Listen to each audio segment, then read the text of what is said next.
What is going on, everybody? Welcome to Juggernaut's Retro Reviews, and this is episode 4 of my Juggernaut's Retro Reviews. And today we are going to be reviewing WWE Money in the Bank 2012. And throughout the month of June, we are reviewing every Money in the Bank installment leading up to Money in the Bank 2016. And I'm sorry I haven't been doing these Money in the Bank reviews, which I'm going to be, still continuing these after Money in the Bank because it's still going to be the month of June. So I'm going to be continuing these after Money in the Bank 2016 airs. But nonetheless, let's go ahead and get started with this Money in the Bank review. And, this show was pretty good. But the thing is, there was a lot of filler stuff on the show. A whole bunch of filler stuff on the show, which I really wasn't a fan of. And, this when the brand split was still kind of going on, but it was starting to die down. This would be when they started doing... Oh, no, it was the year before. Was it this year? I think it was this year. That's when they started doing the Super Show. Which, the Super Show, I was the really big fan of. But, they had to combine the whole, SmackDown and Raw roster because, how slim the brands were, and yeah. But let's just go ahead and get started with this. So the first match that we kicked off with was the Money in the Bank ladder match for the World Heavyweight Championship contract. We had Dolph Ziggler with Vicky Guerrero versus Damien Sandow versus Tyson Kidd versus Christian versus Santino Marella versus Tyson Kidd versus... I think I said Tyson Kidd twice, but I meant Tensai versus Cody Rhodes versus Sin Cara. Very fun match. I really enjoyed it. This was a trend, with the Money in the Bank ladder match World Heavyweight contract starting off, pretty much every Money in the Bank, from 2011 to 2013. And this was another fun match. But there was a whole bunch of random people in this match, which, like from the Raw Money Bank side, that was with a whole bunch of former WWE champions. In this match, there was just a whole bunch of random guys, who should be thrown into a Money Bank match, like Damien Sandow, of course, Cody Rhodes, Dolph Ziggler, like Christian, and people like that. And this was a very fun match. And Sin Cara, I don't think he really should have been in this match. He did a whole bunch of botches in this match. He about killed Ziggler a few times in this match where I think he tried to do a C4, John Morrison's move off the top rope, which was very bad. It looked very horrible. He about killed him there. Which he still went to try to do the move, which he shouldn't have tried to do that. Tyson Kidd, he did a really cool spot in the match where he did like a power, Ziggler and somebody else was on the ladder, and there was a ladder leaning on the ropes, and Tyson Kidd, he went on the other ladder, and then he did like a power bomb off the ladder onto Ziggler, which was crazy. It was kind of hard to explain. You guys have to go. It was like a sunset flip type of powerbomb. It was really cool. I really enjoyed that part of the match. But it kind of looked a little ugly, which I'm surprised that didn't hurt Dolph Ziggler. Tensai, he went on a tear during the match where and he threw Dolph Ziggler over the announce table, and Dolph Ziggler went into one of the announcer's chairs, which was really cool during the match. Santino Marella, he didn't really do too much for the match, but he didn't do too much of his shenanigans during this match. Christian, he did a spear. I think he was on a ladder, and Damien Sandow was on the ladder and did a spear off of that ladder, which was cool. Dolph Ziggler, he was pretty much an MVP during this match. Cody Rhodes, he did great in this match, which I'm surprised he didn't win the match. What else was good during this match? I mean, this was a fun match, but the winner of the match was Dolph Ziggler. He would, win the match when Christian was getting ready to win the briefcase, but Dolph Ziggler runs back in right away, climbs up the ladder, and pushes Christian off of the ladder, and Dolph Ziggler wins the Money in the Bank SmackDown Money Bank briefcase, which we would see him more during the night. Which, I mean, this wasn't the best match tonight, like I've been saying throughout like these Money in the Bank reviews, but this was a fun match. I really enjoyed it, and like I said, the winner of the match was Dolph Ziggler, which just got about 20 minutes, so it was a pretty good match. And then the next match we had was the World Heavyweight Championship match. We had Sheamus defend the championship against Alberto Del Rio. And Ricardo Rodriguez was in Alberto Del Rio's corner. This was a good match. I enjoyed it. This is the first encounter they had like a one-on-one match. I know they had a match for it, but like I said, was a first encounter one-on-one. I don't know. Sheamus and Del Rio. It kind of feels like Cena versus Sheamus matches, where or somebody else like that. Sheamus with Del Rio. It feels like we all seen it a whole bunch of times. You know, they did the same stuff all the time with each other. I mean, it was nothing new really. Which thankfully this was their first match. Which I'm not going to say it was the best match. I think their best match was probably at Night of Champions, in my opinion. But this was still a pretty good match here. They did some pretty good moves together. They worked pretty good together. But the winner of the match was Sheamus, where he won by the bro kick. And then after the match, Del Rio was pretty pissed off, and Del Rio and Ricardo Rodriguez beat up Sheamus. And then after the match, Dolph Ziggler's music hit. After, pretty much the beat up happened, Dolph Ziggler's music hit, and then Sheamus. I'm just botching right now. Then Dolph Ziggler came out, got ready to cash in, but Del Rio kind of stalled it a little bit there. And then Sheamus got up and hit Ziggler with the bro kick, which, if that cash in would have happened, this would have been like the quickest cash in to happen, because this would have been because the World Heavyweight Championship match was after the first match, and Ziggler, with the Money in the Bank Live match was the first match, so this would have been the quickest cash in, which this little fact right there, that would have been pretty cool to see, but it wasn't. But that would have been, one of the first of many failed cash-ins to happen for Dolph Ziggler. But still, this was a fun match here. I really enjoyed it. And still, your World Heavyweight Champion, Sheamus. And then the next match we had was pretty much a filler match. I don't really know why this match had to happen. We had Primo and Epico with Rosa Mendes versus the Primetime Players, Titus O'Neil and Darren Young, which AW at the pay-per-view before this was with Primo and Epico, but he turned on Primo and Epico, and that's how the Primetime Players pretty much became the number one contenders for Kofi Kingston and R-Truth's Tag Team Championships. No one was really into this match. This match was just very boring, and Primo and Epico were just rambly faces. They didn't really do like a full-fledged face turn. Like they started coming out as faces, which was just weird in my opinion. But alright match. Like I said, the fans didn't really care for this. I didn't really care for this, but the winner of the match was Primo and Epico. I think they got like a roll up or something happened. I don't know. And then AW and the Primetime Players were pretty mad, and pretty much Kofi Kingston and R-Truth, were laughing and stuff by ringside, and they pretty much got a one-up on the Primetime Players, but this was really nothing here. I didn't really enjoy it, and the Primetime Players, they lost many matches going into their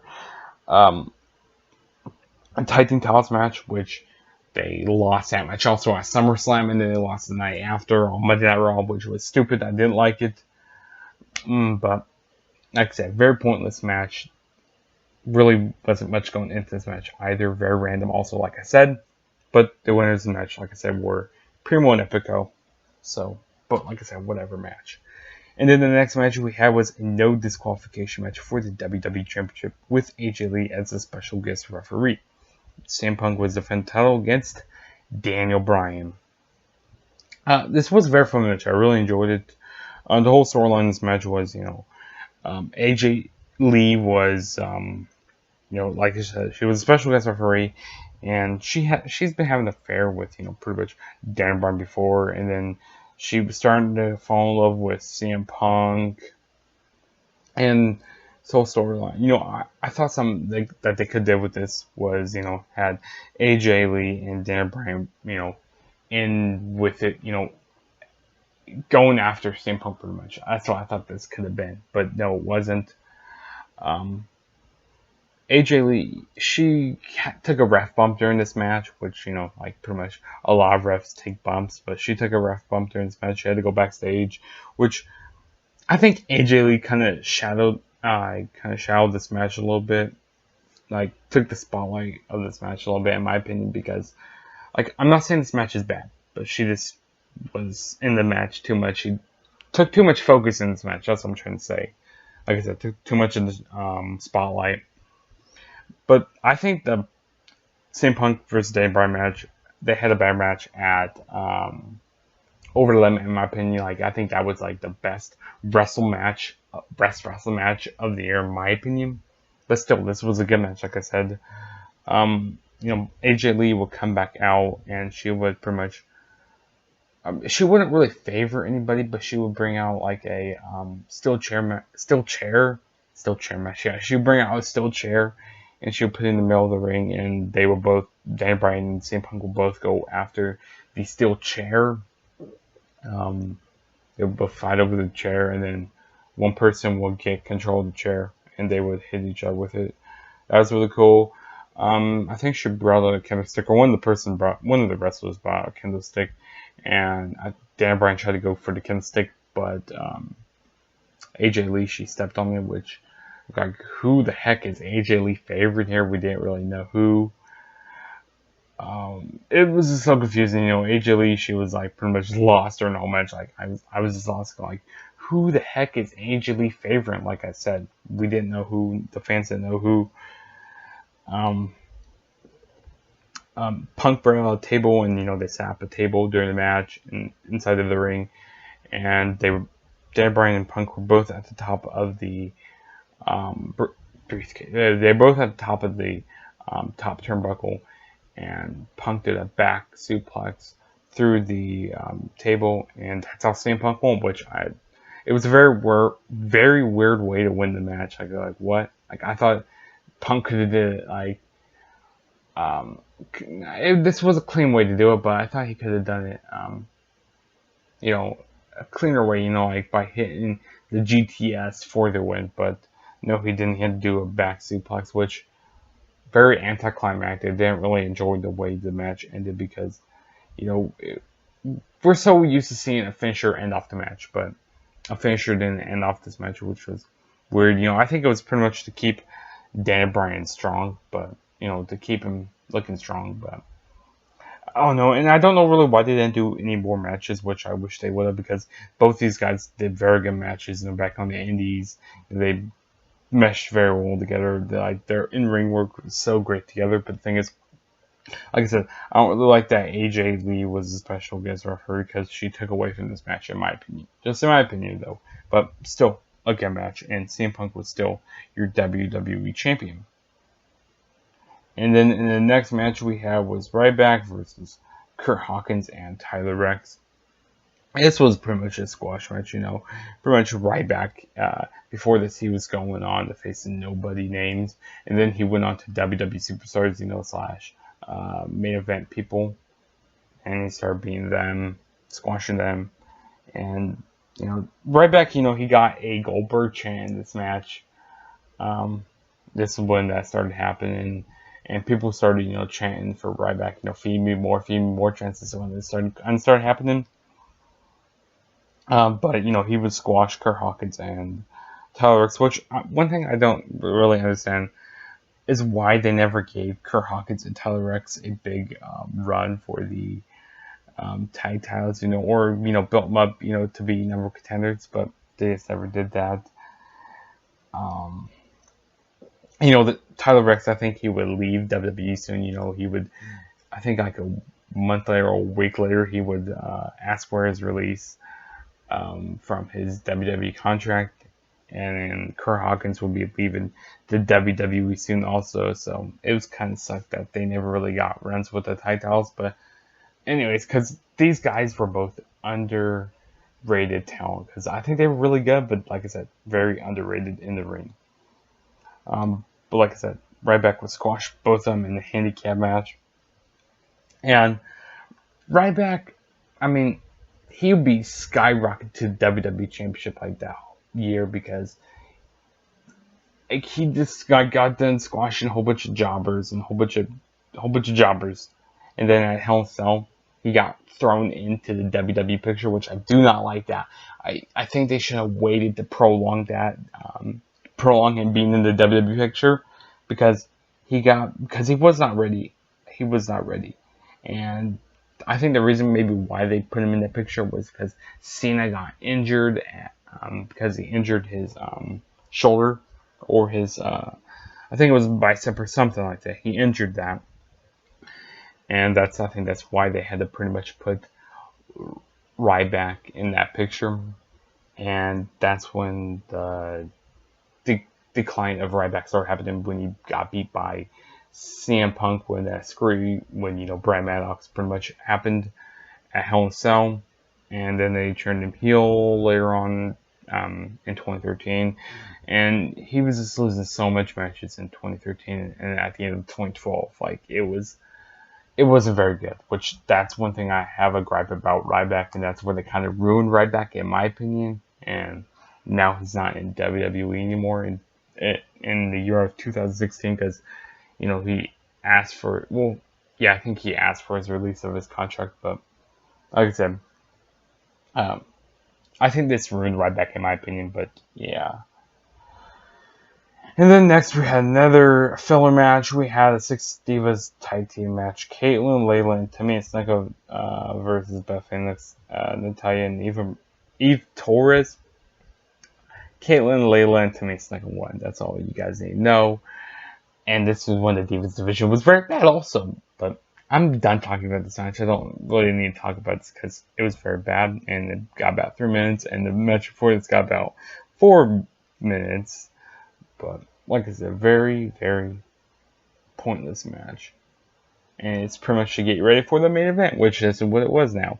The main event, and it was the Money in the Bank ladder match for the WWE Championship match contract, which this is the first time a ladder match, the Money in the Bank ladder match, has ever main evented the pay-per-view, which is a little fact right there. But the participants we had in this match were John Cena, Kane, Chris Jericho, Big Show, and The Miz, which The Miz, he just returned after filming, I think it was The Marine or something like that. He just got done filming that movie, and he would return because all these people in this match were former WWE champions, being former world champions.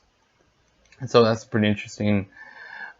This match wasn't a bad match. I really didn't have no desire to really see the Big Show or John Cena in a ladder match, or really Kane at this point.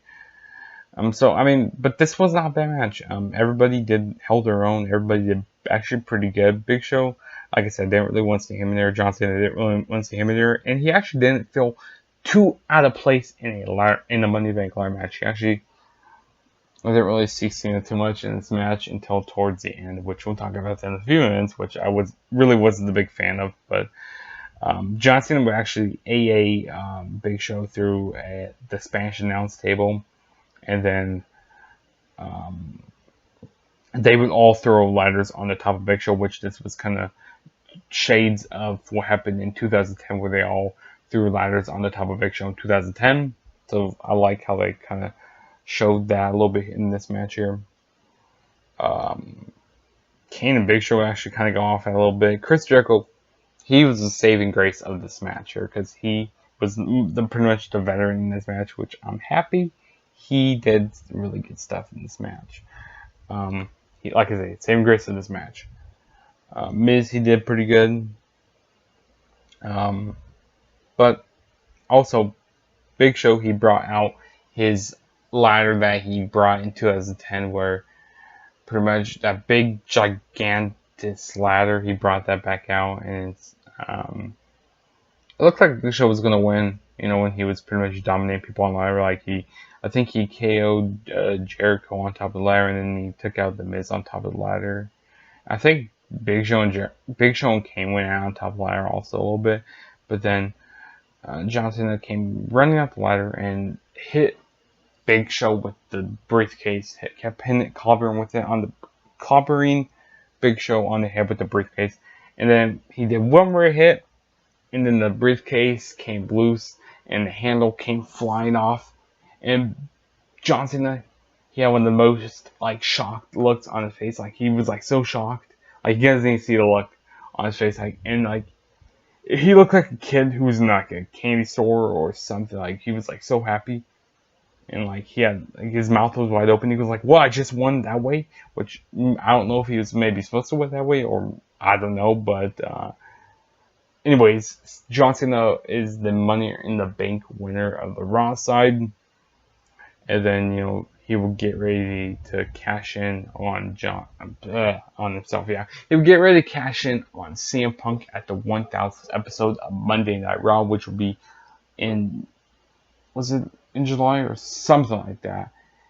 And that's when Punk would do his whole heel turn, and that's when Cena, he'd be the first person to cash in and lose the Money in the Bank briefcase. So, but like I said, this was a pretty fun match. It wasn't the best, but it was still a pretty good match. But yeah, that was the end of my Money in the Bank 2012 review. Sorry, I botched a whole bunch of my stuff I was trying to say, but but like I said, if I had to pick a match right here for you guys to go back and watch, I would have to pick the WWE Championship match. Best match of the night, got about 30 minutes. It was the longest match of the night. Yeah, it was the longest match, because I'm looking on Wikipedia right now, and it got about 30 minutes, so that was good. But like I said, this whole show, it wasn't the best Money Bank, but this wasn't the best, or either 2014 was best. I would say wasn't the best either. I would say 2014 wasn't the best either. I'd say this one was a little better than 2014 in my opinion. But like I said, go check out the Punk and Daniel Bryan match. That'll be my match of the night in my opinion. But yeah, next review I'm gonna be doing is the 2013. That'll probably be after this review. I don't know yet.